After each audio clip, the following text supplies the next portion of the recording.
everyone. Good evening. I am Dr. Chris Sargent, and I am super excited to be here this evening. I'm going to give everybody just a few minutes of time to get going. Let me know you're here. You'll be able to ask questions, like a little chat as we go by. The only thing that we have going on in my house is I have a couple of dogs and I live close to a train track. So sometimes, you know, that interrupts us. Tonight we're going to be talking about weight loss, and I'm really excited. This is something that so many of you ladies are having, and gentlemen, are having trouble with. I got in trouble for that last time. And so I wanted to put together some really good root solutions and some understanding about why you are not, why you're not losing weight at the time that you would like to lose weight. I think the best way to talk about this is to just start from the beginning. So I want to help you understand why, first of all, why your doctors don't seem to understand what's going on with you. We're going to talk about that. We're going to talk about why your body won't release the weight when you feel like you're working out like crazy and you're eating 5 calories a day and you just don't understand why you're not losing. And then I want to talk about really healing and healing inflammation from the inside out. And then we're going to get into weight loss. So there's a few things that we need to talk about first, just so that you have a little bit of background. First of all, MDs are not trained in lifestyle medicine. So all of you that are out there, every single one of you that joins almost tells me what a bad experience you have had with your doctors. And, you know, for me, I feel really bad because I work really hard to make sure that my patients have a really good experience in my office. And frankly, when you read my book, you'll find out that that's the reason that I do what I do, the way I do what I do, because I had such a bad experience when I was 8 years old with a medical doctor. So they're just not trained in lifestyle medicine. They are trained by drug reps. And so that's the part of physiology that they really understand. And frankly, I feel bad for them, right? They have a scalpel and a script, and that's all they know. They've never taken a class in nutrition for the most part. It's an elective at most medical schools. I know it's appalling. And so there's no way for them to really understand. They don't get training in laboratory medicine the way clinical laboratory medicine. They just look at values, whether they're high, whether they're low, whether you have a disease or whether you don't have a disease. And then they medicate because that's what they know. And that's all they know. And that's all they're going to know right now until all of us get together and have a little revolution of our own and stop going to those kind of doctors. Or just realizing that you can take care of your health and then we just don't need them anymore. So that's just a little bit of background about why you get so frustrated with your doctor not having any answers, because he's not really trained to have answers. He's trained on a script and a scalpel, and that's really it. So the next thing I want to talk about is why you can't lose weight. People in general are super unhealthy. Okay, you're not on this Facebook group of thyroid patients and Hashimoto's autoimmune disorder people, women and men, because you're super healthy for the most part. I mean, a lot of you have, I've watched your posts, there's quite a few of you who had great successes, and you're doing really well for the most part, but you also understand the lows and the highs of this Hashimoto's thing. So a lot of you are just not that healthy to start with, and you don't even understand how you got there. And now your body won't lose weight, and you keep gaining weight, and you just think the only way to get healthy is to lose weight, but you can't lose weight because of this Hashimoto's thing. Okay, so let's stop the crazies. Does that make sense? Can we stop the crazy making that goes on in our head every day? We're gonna work out, we're gonna see that weight loss, we're gonna jump on the scale, it's gonna be there, right? That's where we all go. And when it doesn't happen, we get down on ourselves, we feel bad about ourselves, and none of that's real. What's real is your body is sick. Your body thinks it's being attacked by a Bengal tiger called Hashimoto's, or your metabolism is being attacked by the fact that it doesn't even have the gas it needs, T3, to run on, right? So if you don't have either of those things, if you have both of those things working against you, why would your body lose weight? If it thinks it's being chased by a Bengal tiger all day long, the last thing it's going to do is release fat. It thinks it needs the extra energy to heal your body because you're not letting it heal. So there's lots of things that go into healing, and these are the 6 core things that we talked about before, and the 6 core things that I'm going to talk about in my book is eat, drink, move, sleep, think, and feel. And those are the pieces and parts of our life that have to be healed in order for our body to really be able to settle down, stop making freak out hormones and freak out cortisol, and really be able to heal and then lose weight. So give yourself a break for a little while, particularly if you're newly diagnosed or if you just haven't really understood how to treat your body or how to let your body heal. Then tonight's a night that we can start this, right? Because we're going to start talking about what to eat. That's the biggest piece of information that your body receives every day. The messages that you send your body within the food that you eat either turn on inflammation or they turn off inflammation. Either they help your immune system or they harm your immune system. Either they help you lose weight or they don't help you lose weight. So we have to look at all of the ways that our body gains weight before we can actually understand how to lose weight. So let's start with where does all this inflammation start, right? Because everybody talks about inflammation, but nobody talks about where it starts. Everybody talks about having this pill and this supplement and that supplement to cut down the inflammation.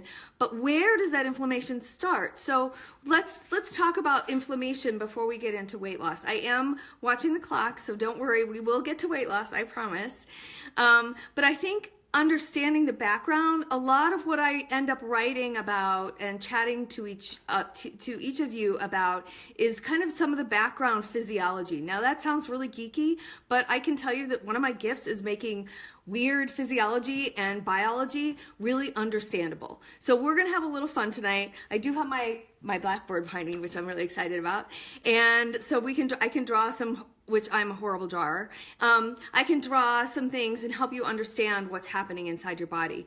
So everybody's talking about inflammation. Inflammation is the root cause of Hashimoto's. It's the root cause of weight gain. It's the root cause of joint pain. It's the root cause of all these things, but nobody talks about where does the inflammation start. So let's start with that. And let's start with leaky gut.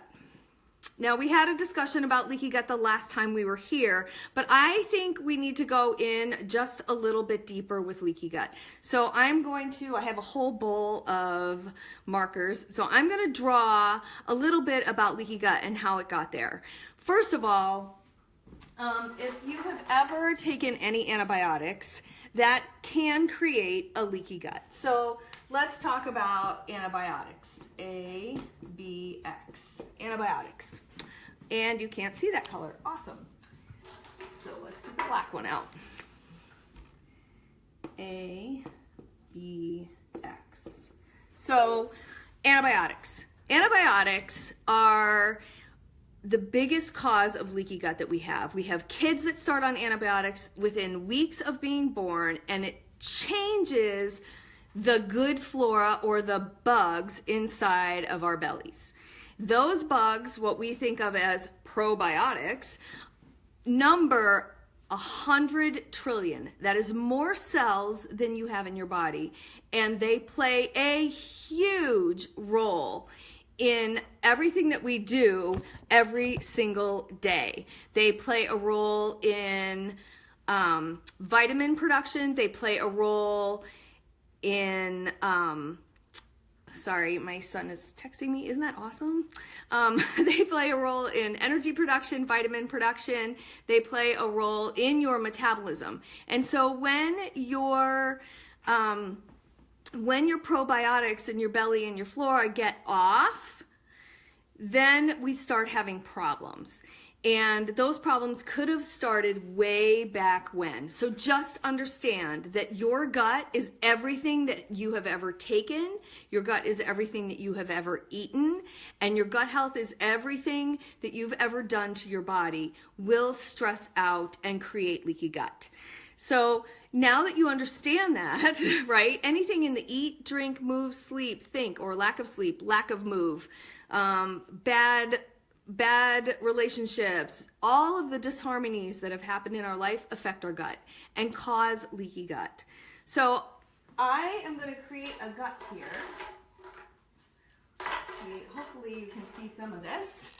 I'm going to create a gut lining wall with orange. And we're going to have some happy bugs in purple and pink. These are happy bugs. I make stars because that's all I can draw. My daughter, who's the artist in the family, would be appalled, but that's okay. So here's all of our happy bugs. And I'm also going to create some nasty bugs. I'll try and make them in brown and I'll make them small, right? So when our flora gets imbalanced, the nasty bugs start taking over the happy bugs. And when that happens, obviously we now have less happy bugs, right? When that happens, the toxins that those nasty bugs create, let me just see if I can pull this down just a little bit. The toxins that those bugs create cause the leaking of the gut. So it allows little bumps or little channels to start appearing between the cells. Instead of having tight junctions, you have loose junctions. Does that make sense? So when those loose junctions appear, now all of a sudden, when you eat food, which I'm gonna make green, because we're supposed to be eating green things, right? So food is coming down the pipe. When you start eating foods, they leak out through those holes, right? And the toxins that those bugs have made also leak out. And so now we have nasty toxins leaking out. Just on the other side, I know, all those sad faces flying through the air. I know, it's so sad. But here's the cool part, because just on the other side of this is your immune system. Now, this was designed intelligently initially, right? Because if you've got bugs and you've got a thin lining, you kind of need your immune system there just in case something happens. So it's good in design. It's bad when we treat our guts poorly for many, many years and we end up with this situation. Because what ends up happening to our immune system is it starts making antibodies, it increases white blood cells, and creates, this is where inflammation starts. Make sense? Now you at least have an idea of how inflammation starts in your body. The immune system reacts to the toxins, it reacts to viruses, I'll make them blue, viruses and bacteria in our gut. Viruses and bacteria in our gut also react with the immune system. The immune system, in response to these viruses and bacteria, makes antibodies. Now, you've all heard of antibodies if you've been diagnosed with Hashimoto's, right? So we make antibodies, or the body makes antibodies to kill off viruses and bacteria. The downside is those viruses and bacteria have little receptors that look like our cells. And this is exactly what happens with gluten too. It has a receptor that looks like our thyroid. So we create antibodies to gluten, and the gluten cross-reacts with your thyroid. And this is how Hashimoto's can begin, with viruses, bacteria, and random antibodies that happen to hook up with your thyroid cells. When an antibody and a thyroid cell get together, the thyroid cell blows up. That's Hashimoto's. And that is also why you end up with highs and lows in Hashimoto's scenario. So now that we've talked about leaky gut, you understand how you end up with leaky gut. Understand that if this scenario is going on, your body thinks it's under attack. You're trying to lose weight, you're going to the gym, you're doing everything that you know how to do. You're trying to feed it smoothies and doing all these things, but we haven't done anything to heal the gut piece first. That's where the grain-free, dairy-free diet, gluten-free, dairy-free diet comes in, because it helps the body have less reactivity. Grains have been known for a long time to cause this kind of inflammation in our systems. And so when we take out grains, dairy, eggs, other food sensitivities that you might have, you end up with a gut. When you take those things out, you end up with a gut that can actually heal. And you end up with an immune system that can tone down. So hopefully that all makes sense. I know I just went through a lot of stuff in like 5 minutes. So let me wipe this out, or not, because my kids were here. That's so awesome. Anyway, let's use this. So we have our leaky gut, and we know that this is the cause of a big chunk of inflammation in our systems. Antibiotics come along, they change the numbers and types of bacteria that are in our guts as well. So that's just another cause. Almost every single prescription drug that's on the market will cause leaky gut. So it's just another thing that causes that inflammation to start up. Any kind of alcohol, any kind of drugs, cigarette smoking, all of the toxins that we can take in through our diets, that all also causes leaky gut and inflammation. Where the inflammation ends up is what is more genetic dependent. And this is why when you have one autoimmune, you tend to have others, because that piece can be genetically driven. Once those switches are flipped on in your particular genetics, the autoimmune piece, the antibodies to your body, increase. So hopefully, yes, chemotherapy drugs absolutely create a ton of leaky gut. Does dairy-free include eliminating eggs? Not always. Eggs are from chickens, and so it just depends on your own reaction to eggs. This is very specific. So you don't always have to give up eggs. Sometimes if you don't have a bad reaction, then it's not a big deal. So I've just kind of told you all the bad things that can happen with leaky gut and inflammation. So let's move into how can we heal, first of all, and then how do we lose weight, get so healthy that we can actually drop some pounds. I promised Shauna that I would not sell anything. I do have some programs on my website. I'm not selling them.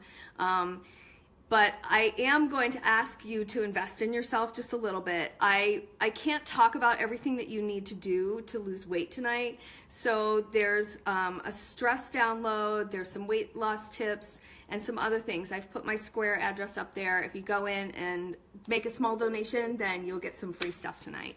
So I just wanted to let you know that. And again, there's no pressure to do that. I'm just looking for, just trying to take care of my time and take care of you guys the best I can. And I know that you all appreciate me. I've had so many gracious and wonderful comments. I'm humbled almost every day by all of you. And I've learned a ton from all of you. So I want to thank you too. That being said, that was our commercial for the moment. I'm gonna move into, oh, thanks for all the hearts. You know, I always know where to go when I need my ego kissed. You guys are so awesome. So let me give you guys some basic principles about blood sugar maintenance. And the reason that I want to do this is in Isabella Wentz's book, she says that the number one thing that you have to do besides getting rid of, yes, 21 Day Fix is a great program.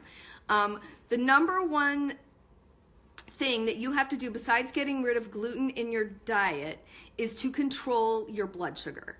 This is so paramount to energy production that you will be amazed at just changing a few things will make a huge difference for you. And you know what, I see a bunch of comments coming up and I want to make sure that I get through everything. Last time I tried to go back and answered all your comments, so I'm going to try and do the same thing again. I'm still getting comments even 2 weeks later, so, or 3 weeks later. But I'll do my best to get all those questions answered. And I'll probably do a live Q&A maybe available at some point. Anyway, so blood sugar maintenance is the number one thing next to getting rid of gluten that you can do for energy production and for weight loss. So let's talk about blood sugar and let's talk about carbohydrates, proteins, and fats for just a minute. We're going to take this down to the absolute basic level because I really think that a lot of people don't understand the low carb, high fat, low fat, high protein, low protein, like what do we do, where do we go? And I'm really come out of a camp of moderation. And I think that our bodies need a little bit of moderation. Yes, there's definitely some tweaks that we need to do when we want to lose weight, when we need to calm down inflammation. And the biggest thing that we can do is really watch out for complex carbohydrates. Complex carbohydrates is all the white stuff that you love. I know. Okay, one of the sad faces is going to start flying through the air. I know. I loved all that stuff too, but I don't love the way I feel when I eat it. And it's no longer tempting for me to eat that stuff when I feel so crappy the next day or 2 days later. Oh, see, there goes my sad faces. It does feel better when you don't eat it and you can get done all of the things that you really want to get done. You have one body, you have one life, and you have to make the absolute most out of your life every single day. And the only way to do that for a lot of us is to eat right. Otherwise, we end up cranking at our kids for no reason. We end up crabbing on ourselves and our husbands or spouses or significant others or partners for no reason. We go wild. And then we get labeled psycho bitches, right? And a lot of it has to do with how we've treated ourselves. So let's make a pact tonight that we can treat ourselves really well and feel really, really good. And then we can have like this awesome, productive, happy life that we all really want to have. Does that mean we all have good days every single day? No, not every day, but more days than not. So let's talk about blood sugar. I'm gonna get out my handy dandy thing here. All right, so blood sugar. We're gonna make a big graph here. All right, this is blood sugar. And this is time on the bottom. When we eat carbohydrates, I see you have chocolate cravings. I'm gonna help you with cravings. This is what this is all about, is crashing and craving. We're gonna talk about this right now. This is like the meat of the night, right here.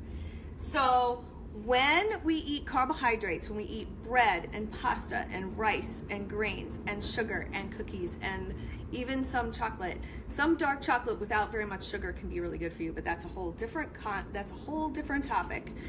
And I'm not talking tons, I mean a piece like this, right? A little bit. So when we eat carbohydrates, what ends up happening is we get this huge up and down. We get a huge spike in our blood sugar. At the top of our blood sugar, we have higher levels of insulin. Now, that is something that you should all understand, that when your blood sugar goes up, your insulin goes up. When insulin goes up, it creates inflammation in your cells, period. So insulin creates inflammation. Insulin also creates hormonal imbalance. When we have high insulin and high blood sugar on a regular basis, our estrogen as women turns into testosterone. Ooh, that means we start growing hair where we don't want it and we lose hair where we do want it, right? For men, their testosterone turns into estrogen and they grow boobs where they don't want them.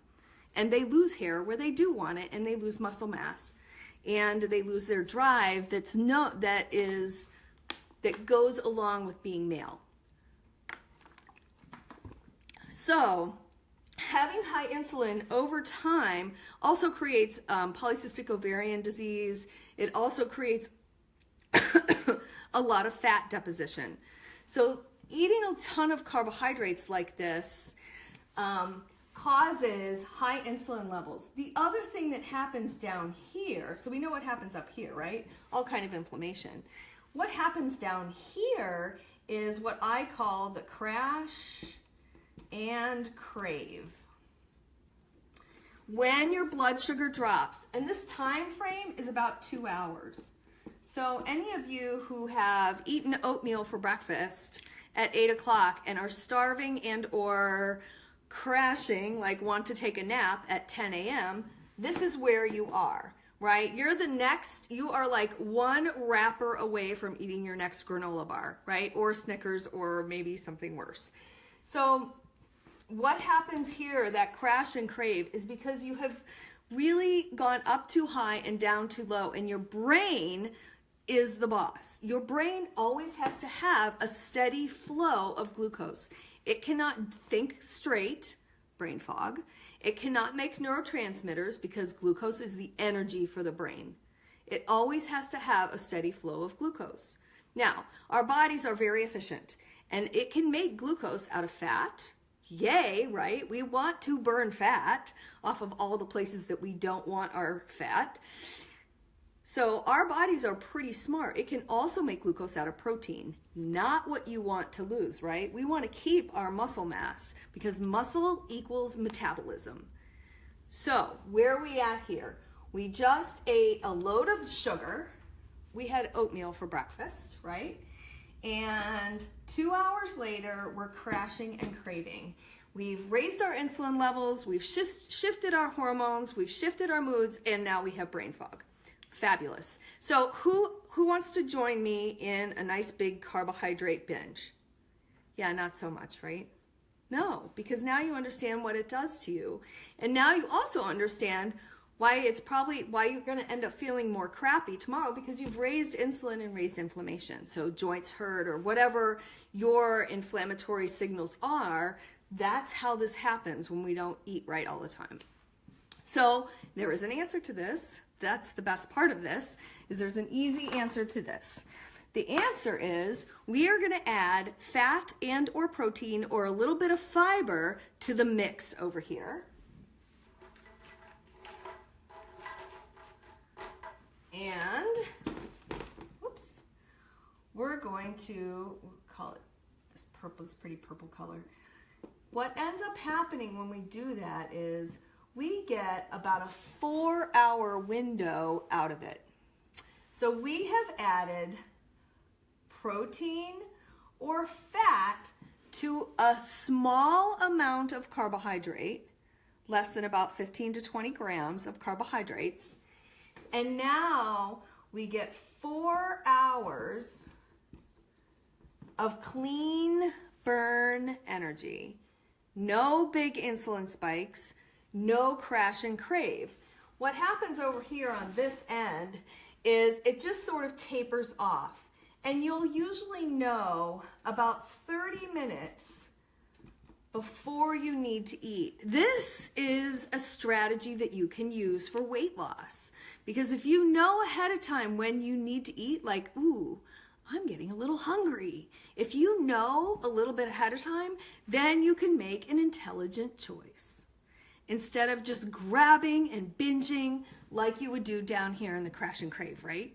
So this little secret right here about getting 4 hours out of each meal is part of the weight loss and the energy piece that you need to know so that you can have energy, clean energy through the day.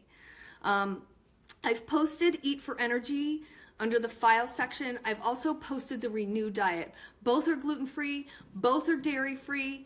The Renew has everything in it for portion controls of fat, proteins. All of your vegetables are listed there. There's a whole bunch of recipes. It doesn't have to be complicated. Let me tell you a couple of things that you can do to make this actually happen for you. One of the biggest things that I've discovered is making protein ahead of time. I cook, I run a practice, I have 2 kids, one's in baseball, the other's in theater. I'm just as busy as all of you. I did get my, for those of you who watched my first video, I had some of my decorations still up from Christmas. I actually was able to get most of that down now. But I have a busy life just like you do. What I found really works well is if I make a load of protein 2 or 3 times a week. So I'll make 6 or 8 pork chops. That way my mom can take one home. I can have a couple left over. I had a couple burgers left over from a couple days ago. Plus I have some chicken breasts that I made last night. So we've got a few things in the refrigerator for protein, because when you come home at 6:30 or 7 o'clock at night after working all day, the last thing you want to do is try to thaw out chicken or burgers or pork chops or whatever, or fish or anything else, and try to make some kind of protein dish. So that's, if you can make a lot ahead of time, that makes it a lot easier. For the vegans and vegetarians in the crowd, I'm going to tell you, and it's in Dr. Wentz's book too, you're going to have a much harder time recovering from Hashimoto's without the deep protein that you can get from animal sources. I'm not saying that you can't. I'm just saying it's going to be a little bit harder because it's so much more difficult to get protein without a lot of carbs. So I'm not telling you to change your life. Everybody has reasons for being vegetarian and vegan and, pescatarian and all that. I'm just telling you it's going to be a little bit more difficult and will require probably a little bit more coaching than what I can do here. So anyway, if you make a load of protein, then when you go for breakfast is the next hardest thing, because we have to get out of the mindset that breakfast has to be breakfast food. There are no rules in food, so I'm going to take all the rules off the table, okay? There's no such thing as breakfast food, there's no such thing as lunch food, and there's no such thing as dinner food. It's just real food. When you're eating fruits and vegetables and proteins, it's all real food. It doesn't come out of a box, it hasn't been processed, it's real. And so that's what we really want to focus on eating. Many mornings, I can't really eat eggs, so I can eat eggs only a couple times a week without having like the biggest, fattest, ickiest belly ever. So I don't do eggs very often. So I end up eating whatever dinner I had a couple nights ago. That's what I'll eat for breakfast, right? I've even been known to saute vegetables and have part of a hamburger for breakfast. So that's part of how you can get by and how you can eat lower amounts of carbohydrates by adding in fat and protein. I just saw somebody says that they have to eat, they get hungry quickly. The other piece to making sure that this goes for 4 hours is fat. And if you're dairy free, you can use something called ghee. that's clarified butter. So the proteins from the dairy have been taken out and it's just fat. You can use coconut or coconut oil. There's some new blends that are coming out. There's a lot of new things coming out, and I just tend to stick with what I know and what's easy for me and what my kids will eat. And so we end up doing butter or coconut oil because that's what they like. I love pecan oil. Pecan oil makes some of the best salad dressings so that you can make your own salad dressing. It's awesome because it's super light and flavorful. So add fat to your meal, just a little bit, and it will probably, avocados, olives, coconut. If you do that, I think you'll find that your meals hang on a little bit longer. If you're doing a smoothie in the morning or you're doing a vegetable juice or something like that, that's awesome, but you do need to add some protein. And some proteins that you might want to think about adding are pea proteins, hemp protein, excuse me. Those are usually fairly well tolerated by most. So that can also create yourself a breakfast. So I just wanted to put in a couple of those tips because I think that that's part of some of the hardest pieces is the fact that you don't always know what to eat. And you feel like, well, there's nothing to eat since I can't have French toast or pancakes or, whatever you're used to eating for breakfast. I'm going to give you permission to throw some of that stuff out. Throw that mindset out and do what you need to do for yourself. Nobody cares really what you're doing. You have to live for what you know is right for you. And if eating a hamburger for breakfast with some sauteed Swiss chard and some broccoli works for you, awesome, because I've had that for breakfast before. So again, we want to watch out for these insulin spikes. Insulin spikes create low energy, they create autoimmune disorders, they create irritable bowel because you're eating a load of sugar and feeding all the bad bacteria that we just talked about. So irritable bowel and leaky gut. So those are some of the things. Let's see, fruit smoothies. Fruit smoothies can be really deadly. You have to really watch out. If you're not going to eat whatever amount of fruit that you put in there, like if you put 2 apples and a banana and 2 cups of strawberries, you would never sit down to eat that much fruit. So you have to really watch about smoothies. Otherwise, you could be loading yourself with a whole bunch of carbohydrates. They might be healthy, but you could just be sugaring yourself up for one of these big crashes. I really, and I don't want to hurt anybody's feelings because maybe you're making them perfect. I don't know. But I've heard and seen some of the smoothie recipes, and I find them very high in carbohydrates and sugary fruits. And that's not what we're going for here.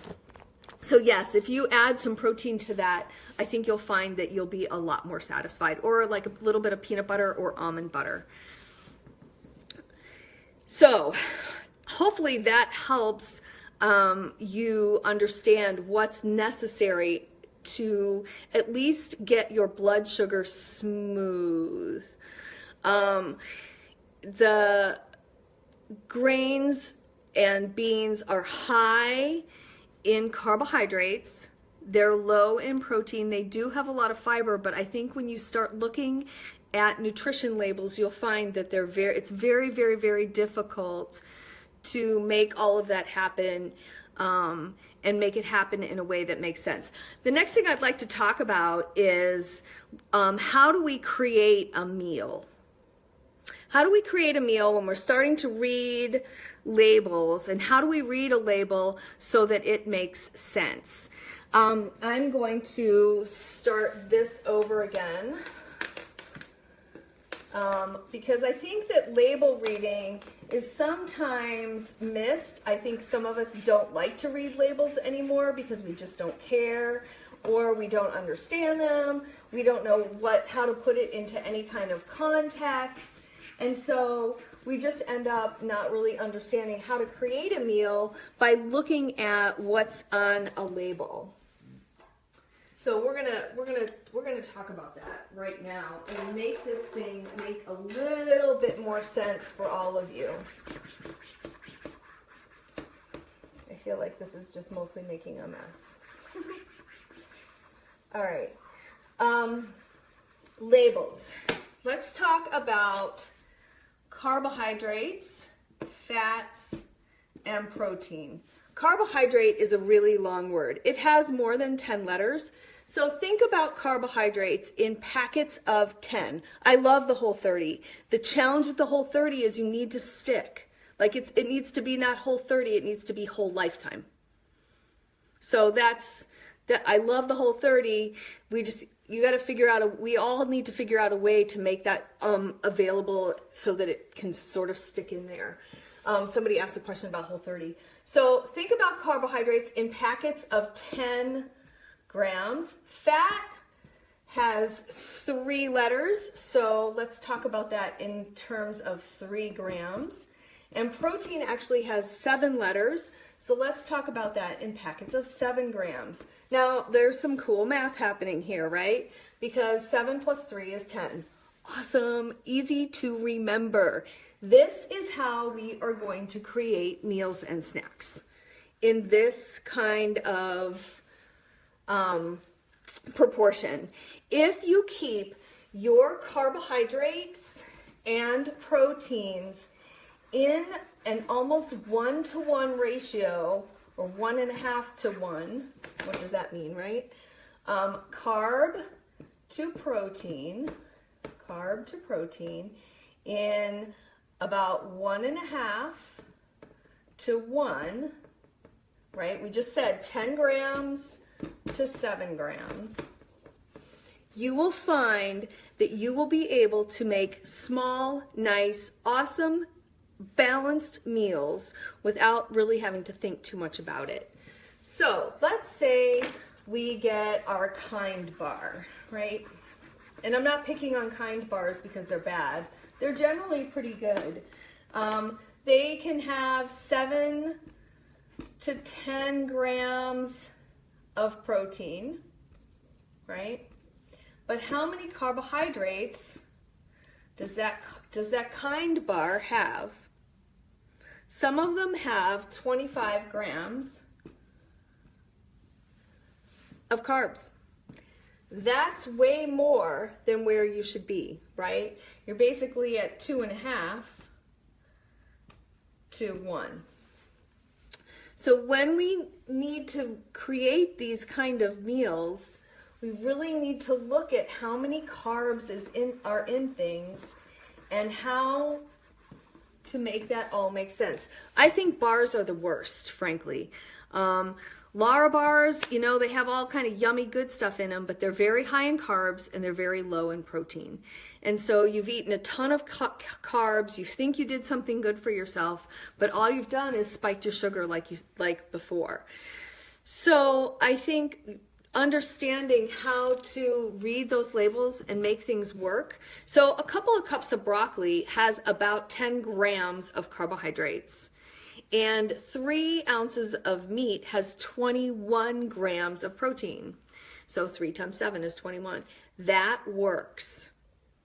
And that's how we can create meals. If you haven't used MyFitnessPal, I strongly suggest that you download that to your smartphone. You can get it on your computer if you don't have a smartphone. It is a storehouse of information, like I just rattled off the top of my head. An egg has about 7 grams of protein. I can tell you that a cup of strawberries fits great with an egg, right? Those are the kind of things that you can learn very quickly when you're looking at MyFitnessPal, and it will help you with all of those kind of macros. So a meal should have particularly for women. Your meals should stay around 250 calories. I know, right? You're not going to be hungry though. You're going to have about, 14 to 21 grams of protein. You're going to have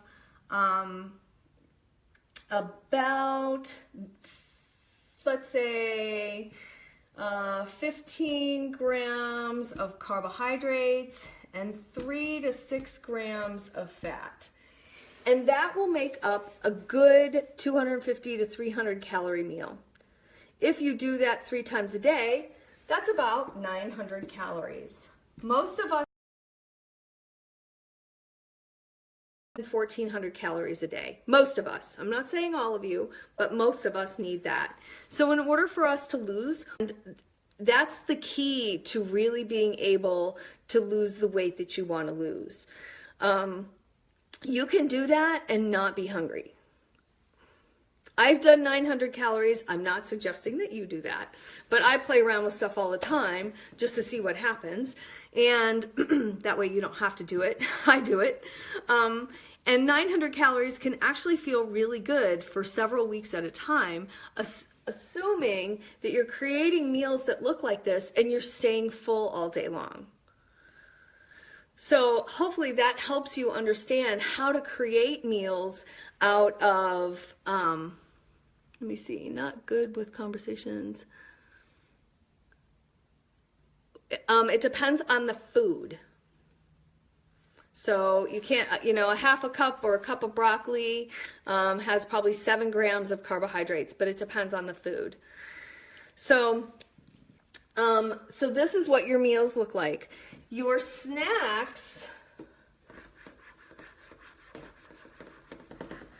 are a little bit harder. Snacks can be, if you can find one of those nice 1-to-1 bars, could be like a half of a bar, because you really need to keep snacks at that 100 to 150 calories, okay? And so what you want to look for is about 10 grams of carbs, 7 grams of protein, and maybe 1 to 3 grams of fat. So what does that look like? A tablespoon of peanut butter. That's what that looks like. It looks like a tablespoon of peanut butter. So you could do a half a tablespoon of peanut butter and part of an apple. You can do that tablespoon of peanut butter with as much celery as you would like to eat, because we all know that that works. There's lots of ways that you can make that happen. There's lots of really good snacks in that Renew diet place, and there's lots of good paleo snacks that you can make, how you can make all that work. The other pieces and parts include like some guacamole on veggies, a little bit of hummus, 1/4 cup of hummus on veggies, and that's how you can understand what that looks like. So in terms of people don't always understand grams of protein, so let me help you.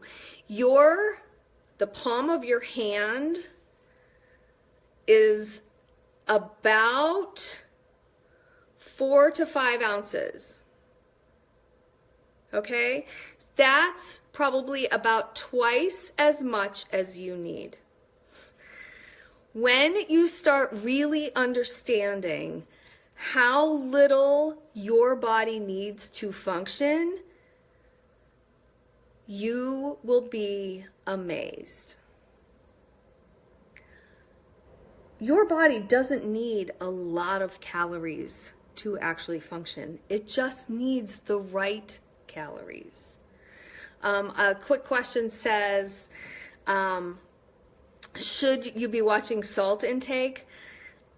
Don't dump salt on stuff, but in real food, you don't have to watch your salt. Because real food, a little bit of salt makes everything taste fabulous. And there's not going to be a lot of added salt because it's real food.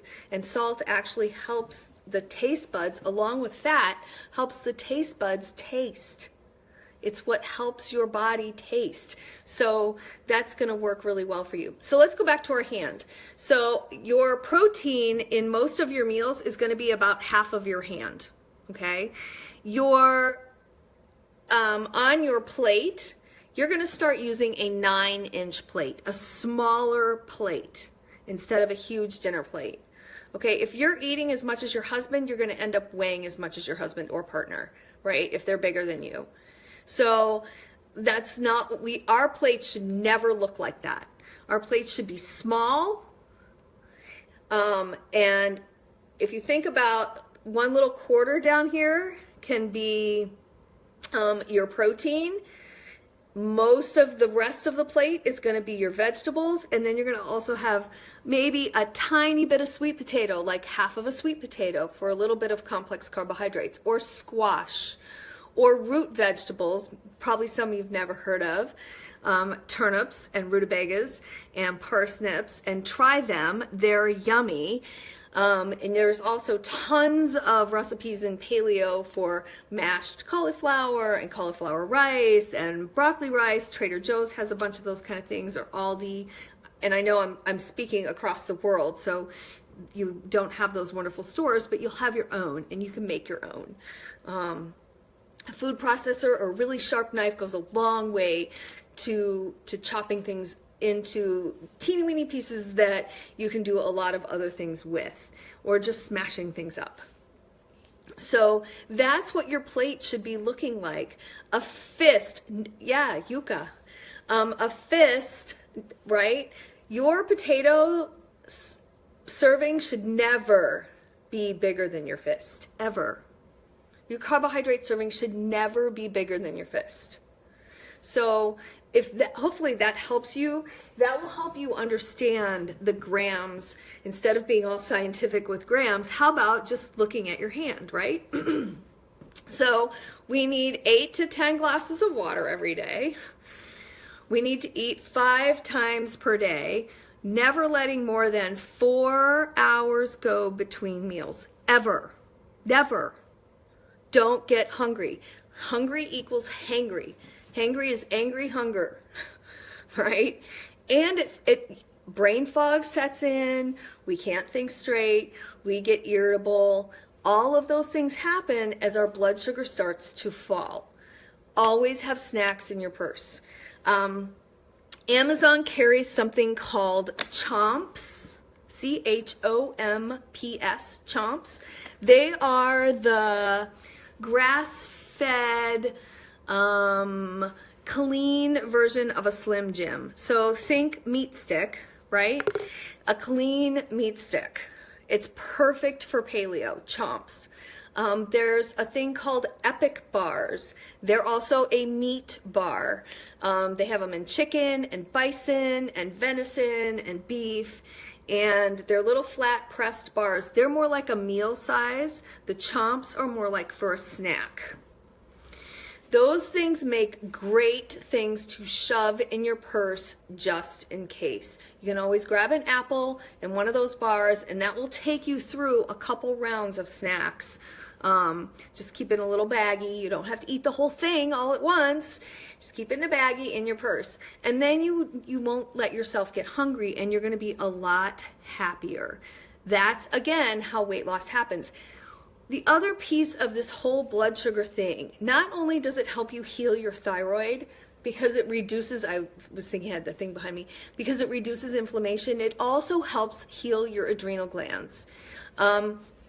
Connie's on there too, in your group too, and we're talking about doing an adrenal healing thing. But here, this is going to be one of the key parts of healing your adrenals, is to keep your blood sugar even. One of the things that your adrenals do when you get under stress is cause cortisol to rise. Cortisol is our stress hormone. And when cortisol goes up, we break down muscle tissue. Boo-hoo, right? I just told you a few minutes ago that muscle is your metabolism. And so without that muscle tissue, your metabolism just continues to go down. Cortisol starts erasing more muscle tissue, and that is just the last thing we want. So in order to keep your blood sugar even, the more even you keep your blood sugar, the less stress on your adrenals that it has. Keeping your blood sugar even is one of the main things to help heal your adrenals at the same time. So hopefully this evening has been enlightening for you. It's pushing 9 o'clock, and I think I've gotten most of what I wanted to say. I have a little outline behind me. So I've gone through most of what I want to say. Hopefully you'll have a better understanding of how to create weight loss for yourself. So let's go through, let's go through this. Let's go through a day of food. Does that make sense? Let's go through what a day of food can look like. So breakfast, let's say we're dairy-free, egg-free, gluten-free. So now what do we eat for breakfast? You can't have pancakes, you can't have this, you can't do that because you know, you have to do all these gluten-free things, and that takes time. So let's say you had some hamburgers from last night. So let's cut up part of a hamburger. Let's eat some strawberries with that hamburger. Because remember, there's no rules. So let's have some berries and a little piece of burger. And let's say we do that around 6 o'clock in the morning. Okay? Around 9:30, you're going to start feeling like, whoa, I'm kind of hungry. So let's go get part of an apple and a tablespoon of peanut butter or almond butter. And let's cut that apple in half, a real size apple, right? An organic apple, not one of these mega GMO apples. Let's get a real apple and cut it in half and cut some pieces up and dip it in some peanut butter. Very satisfying, crunchy, sweet, yummy, right? Feels like a treat, actually. 4 hours later, 1 o'clock, 1:30, let's eat some lunch. Let's have a nice size salad, like 2 to 3 cups of mixed different kinds of lettuce. Maybe you don't use kale because you think it freaks out your thyroid. Kale makes me feel horrible. I don't know why, it just does. So actually, I'm not a big fan of lettuces either. But so what I make my salad is I cut up cabbage and broccoli and cauliflower and carrots and pretty much any raw veggie that I can find, or one that is like, uh-oh, I better eat this really soon because this is getting kind of squishy for a cucumber. Maybe it's been in your crisper a little too long. So I cut up whatever's in there, and that's what I make for my salad. And I put on that couple little pieces of chicken, right? And I use a vinaigrette. I make my own a lot of times with some oil, red wine vinegar, a little bit of garlic, salt, pepper, and paprika. I just put in a big dump of sweet paprika, and it's totally yummy. And a little bit of sugar to cut that vinegar. Anyway, there's my dressing. So I'll eat that with some chicken. Awesome. I'm doing good. Cruising until about 5 o'clock. Now, this is like the critical hour because you get home from work, you're hungry. It's time for you to make dinner, not eat dinner. You can't eat because you haven't made dinner yet, right? On the way home, you need to have a snack. That snack needs to happen sometime between 3 and 5, depending on when you've started your day. I can tell you that if you have a snack on the way home, you will be less likely to plow into your pantry when you get home. Because that's a danger time for all of us who are weight challenged. So have that snack on the way home.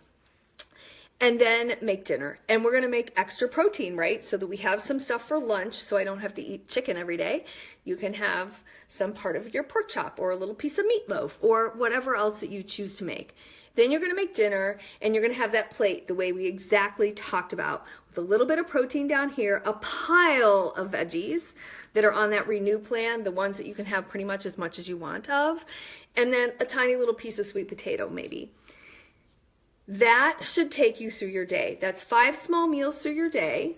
You should not be hungry at all. Some people find it that their blood sugar drops in the middle of the night.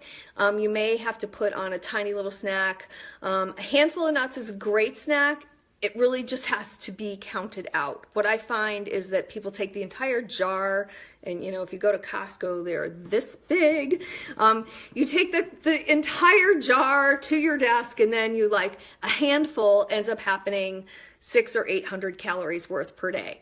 So I find that if I don't put my 10 cashews in a little snack size bag, then if I don't do that, I'm just in trouble because I'll sit there and eat the whole thing.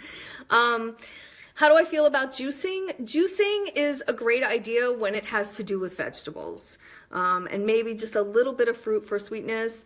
But I think it's a good idea. I just think that you have to be careful with the amount of carbs that you eat. And yes, I love a variety of raw nuts. any kind of nut is fine. Where most of my patients are, I feel like, you know, what about roasted nuts? What about this kind of nut? It depends on where you're at. You know, if you're into the raw and you want to eat everything raw and clean and organic and all that, that's awesome. If you've never eaten nuts as part of your world, then you start wherever it tastes good. And it's going to be better than eating some of the crap that you've been eating out of other boxes and bags. And so that's where we have to kind of come together. And I'm trying to make this a very broad presentation. So food sensitivity testing, I do a ton of food sensitivity testing. I'm actually offering it to the group. For a discounted rate if you want to PM me for that. I'm a fan. I've seen it help a lot of people understand some things. There are some false positives and false negatives, but there are false positives and false negatives on any test. And they're about 90% accurate. So, you know, the IgG blood test is what I use the most of. It's a tried and true, I'm a science geek, it's a tried and true methodology, and it's been around for a really long time. So I'm a fan of the IgG food testing. So I will try to get to all of your comments and questions later, and let me know how you feel. I will put up my Square store. I would love for you to be able to invest in yourself and understand a little bit. I'll put my top 10 tips in there. I'll put my top 10 stress busters and sleep hygiene, depending on what level you're willing to invest in yourself. So thank you so much, y'all. I really appreciate you watching me, and I love all of your feedback, and I will do my best to answer your questions. Have a great evening. Thank you.